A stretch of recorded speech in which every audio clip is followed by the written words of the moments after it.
Welcome to Transformative Principal, where I help you stop putting out fires and start leading. I am your host, Jethro Jones. You can follow me on Twitter at Jethro Jones.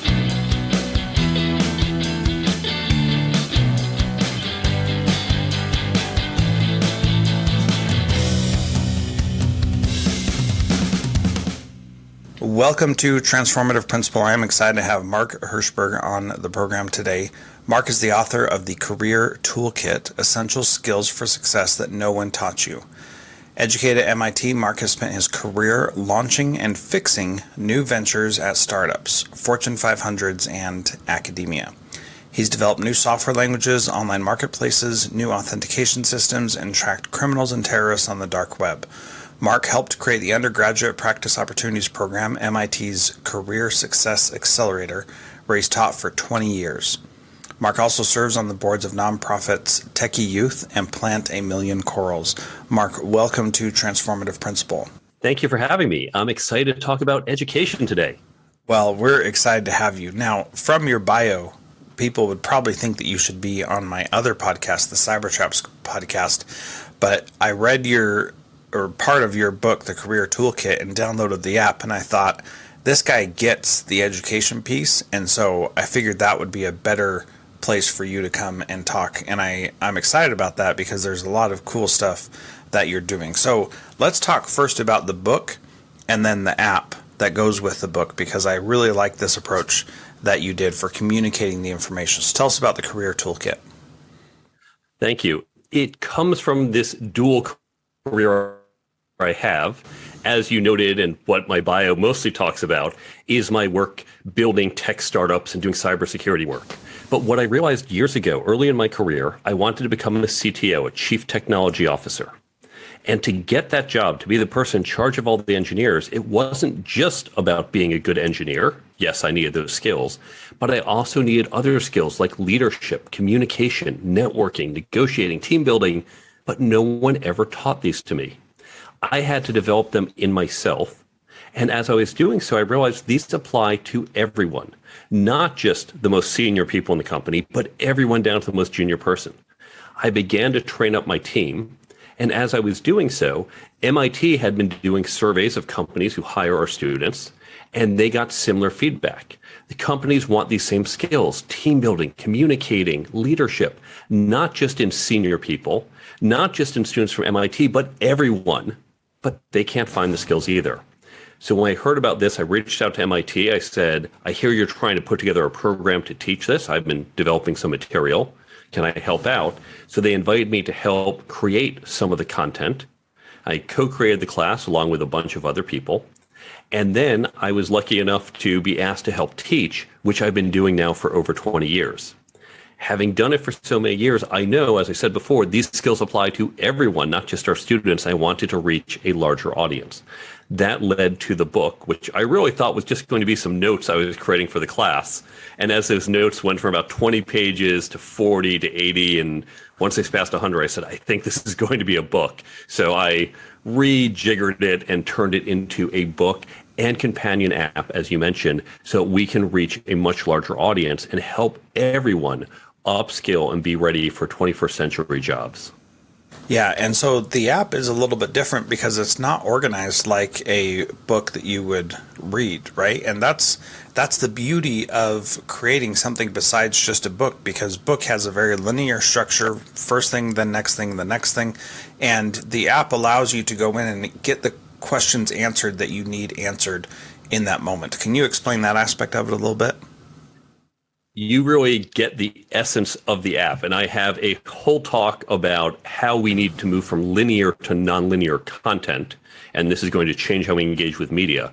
But the motivation for this app, aside from that philosophical basis, is the simple fact that whenever you read a book, people like you and I, we read a book, oh, wow, there's great tips. And then we forget it 3 weeks later. We've forgotten most of it. Students we know forget just about everything the moment the test is over.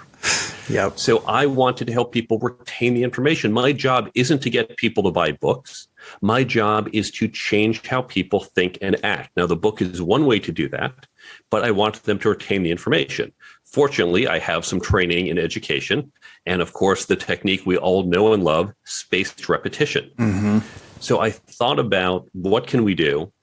And honestly, I thought someone must have built this app. I figured someone must have thought through this. There are plenty of flashcard apps available on the web. But here's the thing, no one is going to open a flashcard app. You will if you have a test to study for. We know our students use them. But if there's no test, they're not going to put in that effort. So I needed a way to use spaced repetition, but that didn't require that motivation, that activation energy of having to go and open the app. What we created, the innovation that we patented, is we can take the content and we deliver it in a pop-up notification each and every day at a time the user sets. So all you do is on your way, let's say into the office or at the end of the day or whatever's good for you, on your phone, you'll get that little notification. The same ones to tell you have a new email or something else, notification, and it's one of the tips from the book.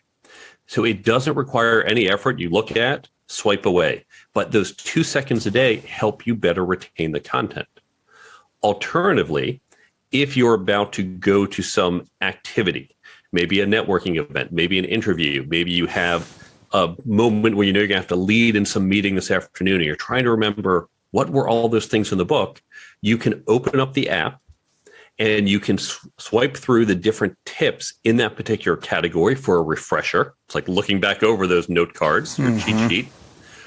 Or you can even say, there was that great tip because I'm always doing this. Oh, I read that really good thing in the book. I can't quite remember. Well, you can use the search function and then go find that specific tip. Yeah, and that's what's so great about it is that it allows the user to determine when they get the information that they need from your book. And that's what I really like about it is that it's on the one hand notifications, which I turn off on every app that I download automatically. So I haven't used that feature of your app, but that's an intentional choice on my part. But then the other aspect of it is that when I am heading to a conference next week, then I can go in there and search for that specific idea of networking and conference and things like that and be able to connect. And what's interesting is that there was something that I read in the app right when I downloaded it, and I was like, this is really good. I should remember this. And it was something about being interested in others and asking questions of them. And I thought, this is all well and good, right? But if you don't go back and repeat that, then you don't remember what the learning was. And that's exactly your point. Because I didn't go back in, I do think that I started or favorited or whatever the vernacular is, so that I can go back and find it later. But that's the beauty of something like this, is that you don't have to read the entire book to get benefit from it.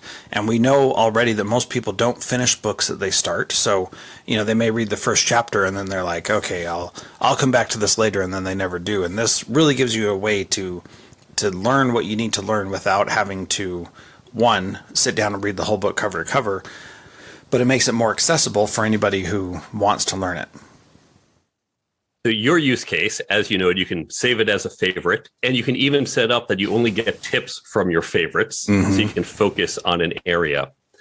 You're right in what you said. That gets to the heart of my other talk, that people want to access content when, where, and how as dictated by their needs, whereas a book is a very specific means of conveying that information. It's certainly not something we carry with us. Sure, you can now have it on your Kindle, so you do maybe have it in your pocket, but it's not as easily accessible. You can't get to the meat of it. You have to go, where was that thing? You have to search through it. And so it's not organized for, I need this piece of information right now. And that's why we're going to shift to these more nonlinear models of all content, not just the book. But you hit upon another point. The other key thing about the way I wrote my book is you can jump from chapter to chapter. You don't have to read it in order. In fact, you can just open the book. I'd at least recommend starting with the introductory chapter. That's about 7 pages long. But after that, you want to jump right to the chapter on negotiating. Boom, there you go. Jump back to the chapter on working effectively. Now you're back at chapter 2. Then go to chapter 6, communication. So you can jump around from chapter to chapter. It is a toolkit. So you can grab the tool you need when and where you need it. Yeah. So I did pull up the app, and I found the thing that I had favorited, which was ask people, what do you wish you knew when you were starting out? And so that was the thing that I thought I need to remember, that favorited it. And as I'm meeting with someone later today, I'm actually going to use that because I'm just starting out on something that he did 30 years ago, and it's going to be a great discussion because I know that that's a powerful question. So, Mark, I'll let you know how that goes a little bit later. Fantastic. Authors love to know that our work is useful. So thank you for sharing that with me. So let's get into a bigger discussion about education as a whole and the challenge we face is that we are quote unquote required to learn certain things, and there are standards we're supposed to master and all that. And especially in K-12 education, there are all these things that we need to do, and the vast majority of them are excessively boring, and you often can't apply it to your life. So how do you balance the practical things with the things that you actually need to know, or is there any difference between those, Mark?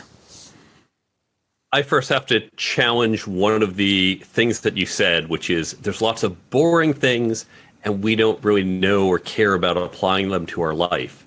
And it's not because they can't be, it's because we don't do a good job of that.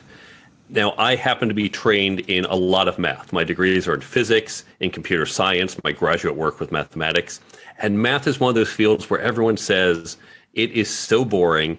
I get adding and subtracting, multiplying, division, but beyond that, why do we do all this math? Why do we need calculus and geometry and pre-calc and trigonometry? And it's all so boring. It is fascinating when you understand the implications of the math. If it's just how you divide up the grocery list so you can share who has to pay what among your roommates, okay, we see the practical, not very exciting. I guess we do see the practical reason for it.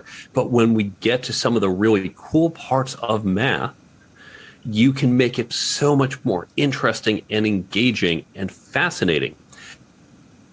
I had a chemistry professor. I had to take chemistry in my first year at MIT, and he ended each lecture with a story. And the upperclassmen told me, you will love these stories. I wasn't that excited about chemistry, but his stories made it fascinating. He brought it to life.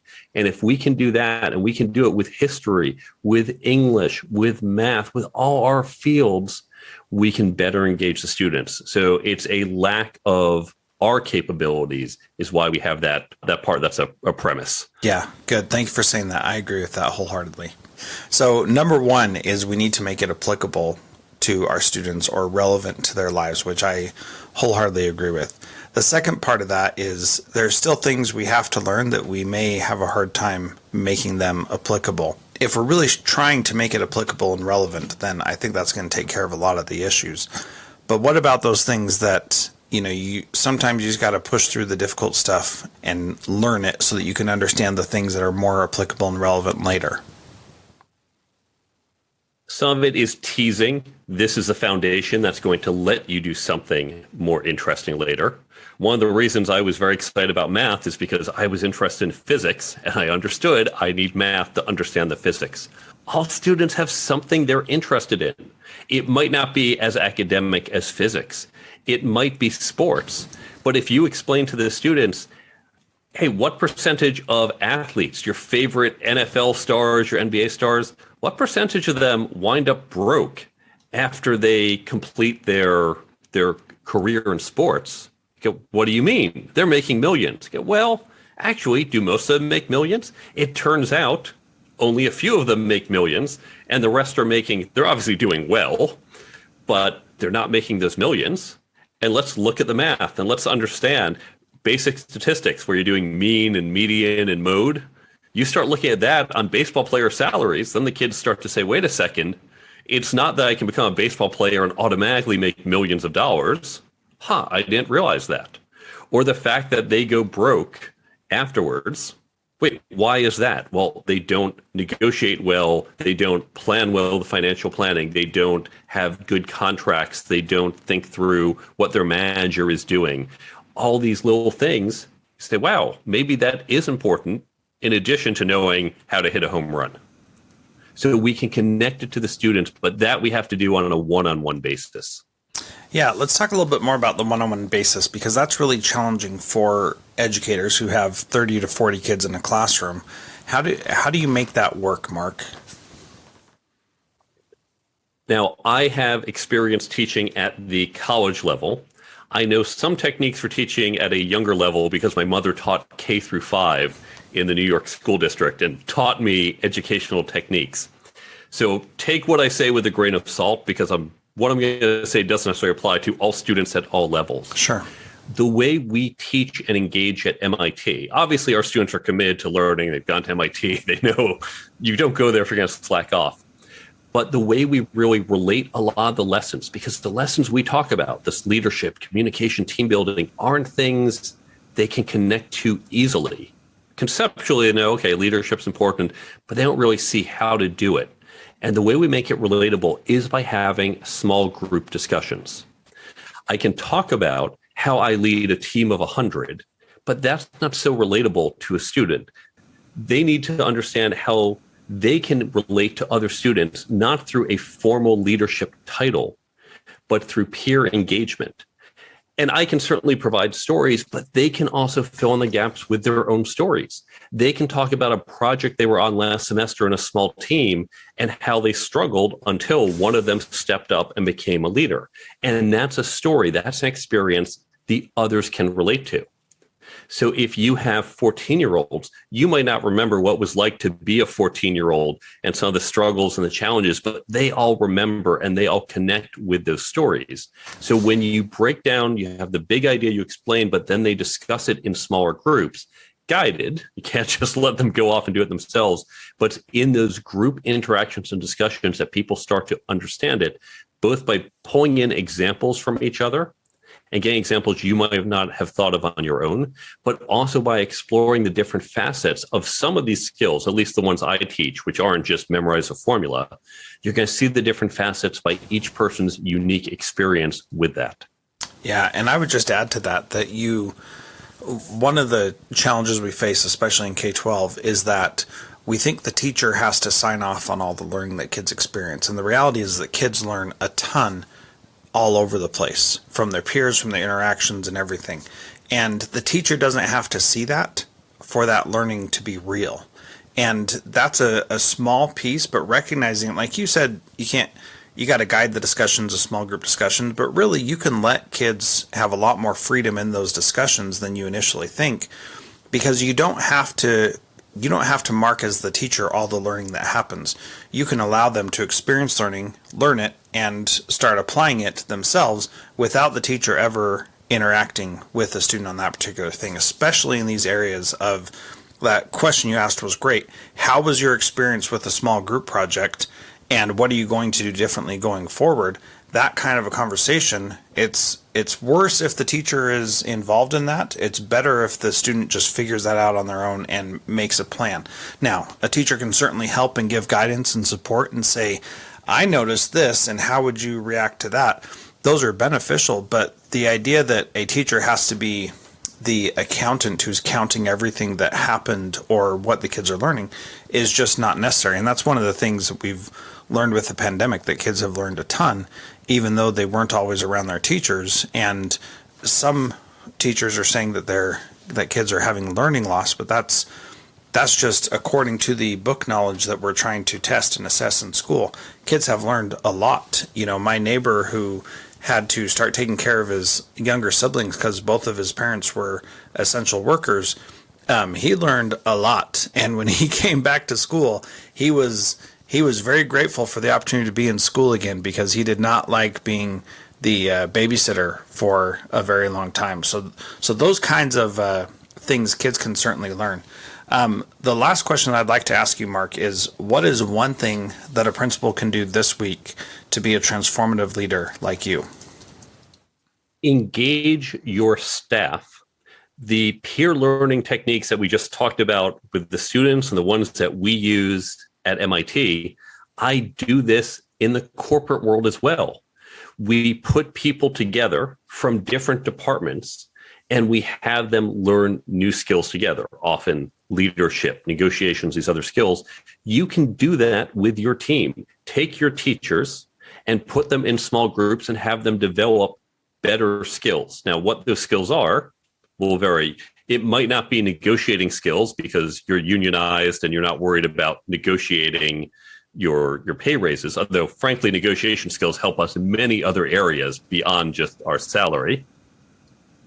But it could be trying new learning techniques. Think of it like the reading groups you might have had back in grad school, where you all agree to read some content together.